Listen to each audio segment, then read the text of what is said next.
কি ডাব কাটেন নাকি? ওই আমার কিছু গাছ আছে, 120 কাঁদি মতন দিই। 120 করে 10 কেজি হবে না, ডাব দেখতে হবে, দেখে দাম হবে।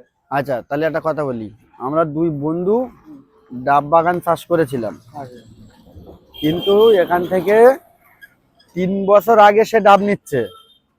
আমাদের ডাব এই সবে বিক্রি করছে আমি, তাহলে এর আগের থেকে 3 বছর আগের থেকে ও ডাব বিক্রি করছে।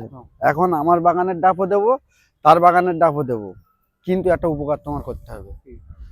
তুমি 25 টাকার জায়গায় আমি দরকারে 10 টাকা করে দেবো। ওর গাছের ডাবগুলো যখন পারবে, ওর ডাব গাছের মাথায় কেরোসিন তেল দিতে হবে, যাতে ডাব গাছগুলো মরে যায়। না আমি পাবো না। হ্যাঁ কেন? না ও 500 টাকা দিয়ে 5,000 টাকা। আরে শোনো না, আমি তোমার ডাব কম করে নেবো কোনে, শোনো না,